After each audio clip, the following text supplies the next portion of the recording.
मैं अब इसी के अगली कड़ी के रूप में दिल्ली से पधारे हुए मानवर डॉक्टर विक्रम सिंह जी से निवेदन करूंगा, वे भी अपना उद्बोधन संक्षेप में देने का कष्ट करें।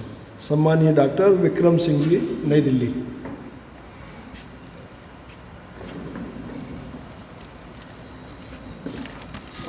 जय भीम, जय मूल निवासी साथियों। आज बामसेफ एंड यूनिटी ऑफ मूल निवासी का 31वां मध्य प्रदेश राज्य अधिवेशन हुआ जा रहा है।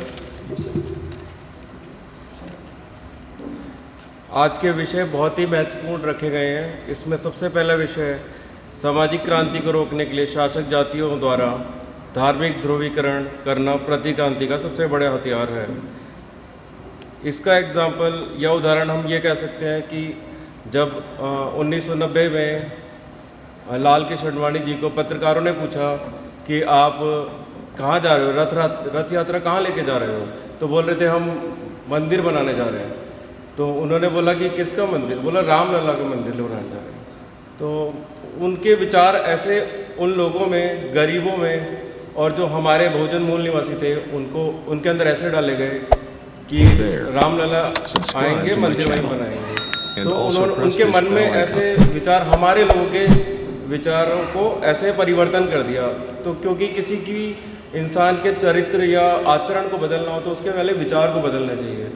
तो वो शासक वर्ग है, वो जानता है कि कैसे सामाजिक आंदोलन, जब आपको पता होगा कि मंडल कमीशन भी उसी समय जारी था जो कि ओबीसी के रिजर्वेशन के लिए था, मगर वहाँ के लोगों ने, जो शासक वर्ग के थे, उन्होंने, जो बीजेपी आरएसएस के लोग थे, उन्होंने कहा कि रामलला आएंगे, मंदिर वहीं बनाएंगे।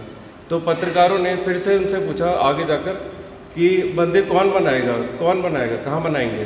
तो उन्होंने बोला कि ये तो सब राम की लीला है, क्योंकि अडवाणी जी पहले से इतने चालाक थे कि अगर कुछ भी होता तो जेल उन्हें होती, मगर उन्होंने सीधा कह दिया कि अब रामलला आएंगे, मंदिर वहीं बनाएंगे, तो ये सब राम की लीला है, तो राम को तो कोई जेल में पहुंचा नहीं सकता।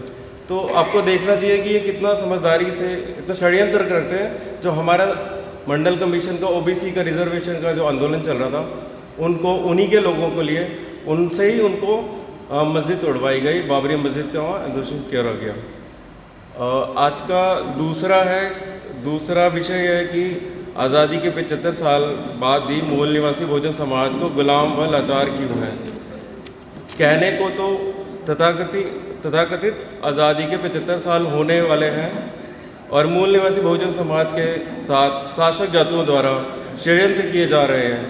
इसमें इतने सारे उदाहरण आपको देखने को मिलेंगे कि शुरू से यहाँ करते हैं कि ओबीसी की जाति आधारित जनगणना ना करना।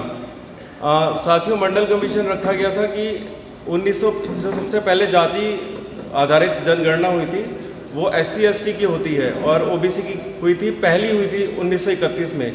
तो जब मंडल कमीशन 1980 में लाया गया तो उसमें हमने 1931 में जो थी उनकी प्रतिशत 52% था, तो उसके हिसाब से उनको मंडल कमीशन ने 27% रिजर्वेशन देने की घोषणा की गई, जो कि 1992 में पास किया गया।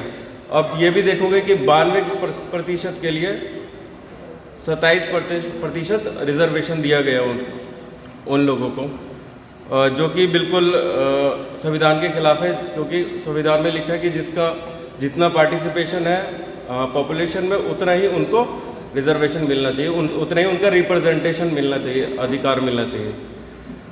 और इसके बाद ईवीएम का चुनाव कराना, कहने को तो कांग्रेस इससे ईवीएम को यहाँ पर लेके आई थी, मगर उसके लिए उल्टा ही साबित हो गया, क्योंकि आज के जो भी इलेक्शन जीते जाते हैं सब ईवीएम से होते जाते हैं। और बामसेफ का स्टार्टिंग से कई सालों से ये आंदोलन रहा है कि ईवीएम बैन करो, मगर हमारे नेशनल मीडिया और कोई भी मीडिया या कोई भी बड़े मिनिस्टर इसका सपोर्ट करते दिखाई नहीं देते।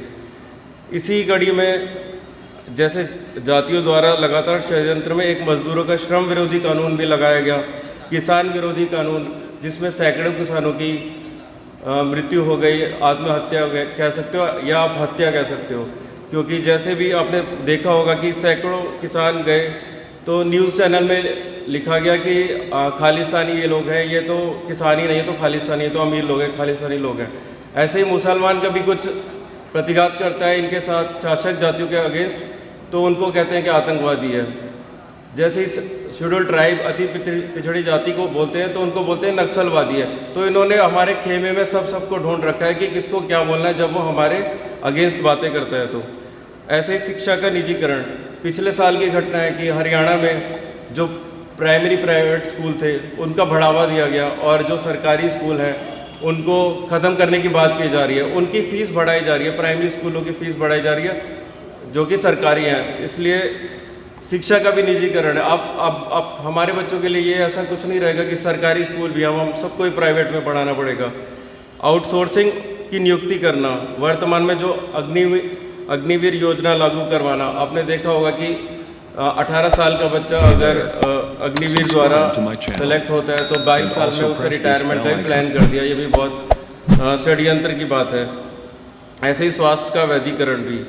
और आखिरी आज का संगठन, आज का यशाकशी DK खापड़े साहब का एक महत्वपूर्ण कथन करके मैं अपनी बात समाप्त करना चाहता हूँ। उन्होंने कहा था, संगठन के उद्देश्य, विचारधारा और सिद्धांतों के प्रति समर्पित अगर व्यवहार रखते हो, अगर दृढ़ संकल्प रखते हो तो वे ही व्यवस्था परिवर्तन का महान कार्य पूरा हो सकता है। धन्यवाद। मेरा नाम डॉक्टर विक्रम इम्पा, दिल्ली प्रेसिडेंट।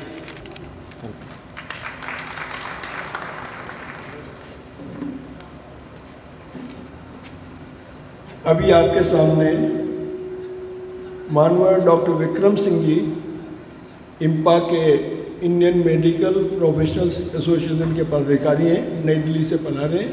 अभी उन्होंने अपना संक्षेप में उद्बोधन आपको दिया। धन्यवाद डॉक्टर विक्रम सिंह जी।